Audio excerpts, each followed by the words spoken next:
Hi friends, ഞാൻ രാജേന്ദ്രൻ. ഞാനിന്നിവിടെ air fryer ഉപയോഗിച്ച് ഒരു ക്യാബേജ് തോരൻ ഉണ്ടാക്കാൻ പോകും.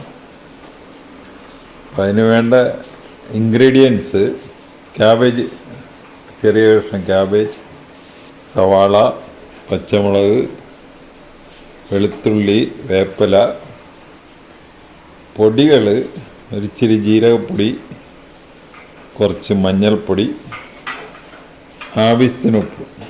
അപ്പോൾ ഇതിൻ്റെ ഏറ്റവും വലിയ പ്ലസ് പോയിൻ്റ് എന്ന് പറയുന്നത് നമ്മളിതിൽ എണ്ണ ചേർക്കുന്നില്ല. അപ്പോൾ അതാണ് ഇതിൻ്റെ പ്ലസ് പോയിൻ്റ്. അപ്പോൾ ആദ്യം നമുക്ക് ഇവരെ ഒന്ന് അരിഞ്ഞെടുക്കാം. അപ്പോൾ നമ്മൾ അരിയാനുള്ളതൊക്കെ അരിഞ്ഞെടുത്ത് കഴിഞ്ഞു. ഇനി അടുത്ത പ്രൊസീഡിയർ, ഇതുപോലത്തെ ഒരു പാത്രം എടുക്കുക. അതിൽ ഈ അരിഞ്ഞതെല്ലാം കൂടെ ഇടുക. ജീരകപ്പൊടി, മഞ്ഞൾപ്പൊടി, ഇതിൽ നമ്മൾ പറയാത്തൊരു സംഭവമുണ്ട്, തേങ്ങ. അത് കഴിഞ്ഞ് ഉപ്പ് ആവശ്യത്തിന്.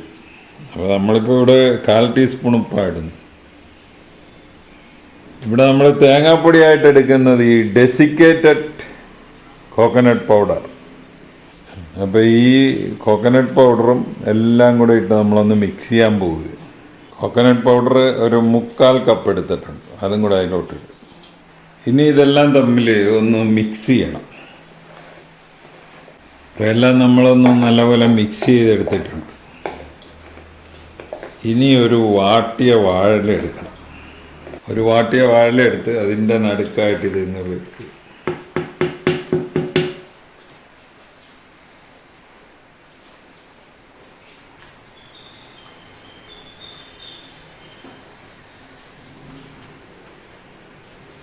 ഇടവനെ ശരിക്കൊന്ന് പൊതിയുക.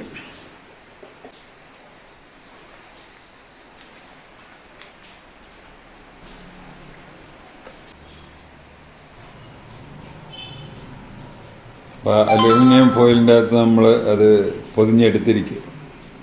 എന്നിട്ട് ഇത് എയർ ഫ്രയറിൻ്റെ അകത്ത് വെക്കണം.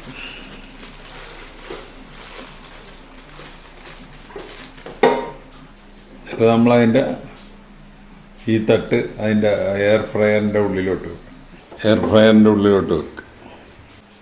ആദ്യമായിട്ട് നമ്മൾ ചൂട് അഡ്ജസ്റ്റ് ചെയ്യണം, ടൈം അഡ്ജസ്റ്റ് ചെയ്യണം. ചൂട് അഡ്ജസ്റ്റ് ചെയ്യാനായിട്ട് നമ്മൾ ഇവിടെ 150 ഇട്ടിരിക്കും. ഇനി നമ്മൾ ടൈം ഒരു 10 മിനിറ്റ് വെക്കുക.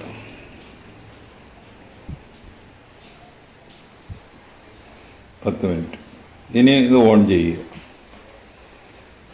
ഓൺ ചെയ്ത് കഴിയുമ്പോൾ 180 10 180 10 എന്നിങ്ങനെ വരും. അപ്പോൾ ഇത് 10 മിനിറ്റ് കഴിയുമ്പോൾ തന്നെത്താൻ ഓഫാകും. അന്നേരം നമ്മൾ അപ്പോൾ ഇത് എല്ലാം ചെയ്യണതിന് മുമ്പ് നമ്മൾ ഉപ്പൊന്ന് നോക്കണം. അത് ഞാൻ നോക്കിയായിരുന്നു, കുഴപ്പമില്ല. ഇനി നമ്മൾ 10 മിനിറ്റ് കഴിഞ്ഞ് ഇതിൻ്റെ അടുത്തോട്ട് വന്നാൽ മതി. അപ്പോൾ 10 മിനിറ്റ് കഴിഞ്ഞ് നമ്മുടെ യന്ത്രം തന്നെത്താൻ ഓഫായിട്ടുണ്ട്. ഇനി നമുക്കിതൊന്ന് തുറന്നു നോക്കാം. നല്ല ചൂടാണ്.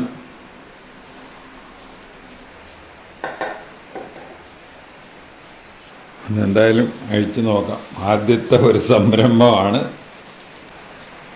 നമ്മുടെ തോരൻ റെഡിയായി. ഒരു ഡ്രോപ്പ് എണ്ണ ഒഴിക്കാതെ തോരൻ റെഡിയാക്കി. ഒരു ഇച്ചിരി കൂടെ വേകാനുണ്ട്.